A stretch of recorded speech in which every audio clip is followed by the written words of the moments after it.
I once watched a man who died live again. It was a night none of us could forget. In our village, the healer's son, Barak, had fallen ill. His body burned with fever, and no potion, no herb, no prayer could help him. His mother, Leah, was known for her wisdom, her knowledge of every plant and root, but even she could do nothing. The elders gathered, and we waited for the inevitable. Death was coming for him. I had been called to the house not because I could heal, but because they trusted me to bring comfort in the final moments.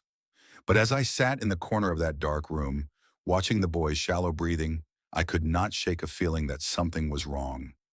Something deeper than illness was at play. Leah sat beside her son, her eyes hollow with despair. She murmured prayers, her lips barely moving. And that was when I noticed something peculiar. She wasn't just praying. Her words were fractured, her thoughts scattered. In her mind, she had already accepted Barak's death. She believed he would die. This was not strange to me. I had studied for many years the unseen forces that shape our lives. Not just the winds or the stars, but the thoughts we carry within us. The subconscious mind, though hidden, drives much of what we experience. And Leah's mind, in her grief and exhaustion, had let go of hope. It had begun to carve a path toward her son's death. I approached her. "Leah," I said softly, "your mind is feeding your fear. You are preparing for his death. You must stop." She looked at me, confused. "What do you mean? You believe he will die. You expect it. And so it is happening." Her tears flowed freely, but I could see the struggle within her. "I do not want him to die. How could you say this to me?" "I know," I said gently, "but deep inside you have already let him go. That place inside you, the part of your mind you do not hear, is giving in. And it is strong, Leah, stronger than any sickness." She was silent for a long time, her face twisted with pain. I waited, letting her process the weight of what I had said. Then she spoke, her voice trembling. "What do I do?" "Change your thoughts," I said.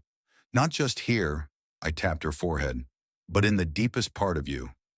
Do not let yourself see his death. Imagine him living. Feel it. Believe it, not with your words, but with your soul. The mind has power over the body, over fate itself. You must feed him life with your belief." She closed her eyes, and I could see her struggling against herself. This was not something easily done. The mind clings to fear, to what seems inevitable. But slowly I watched her breathing change. Her body softened, and then, in a voice steady and calm, she whispered to her son, "You will live." For hours she sat there, holding him, not letting go of that belief, and something shifted in the air. It was as if the room grew lighter, less suffocating. His fever began to break. His breathing deepened. By morning, Barak opened his eyes, weak but alive. The village called it a miracle. They praised Leah for her strength, but I knew it was more than strength. It was the power of her mind, her subconscious mind, aligning with life instead of death. The change in her belief had changed the course of events.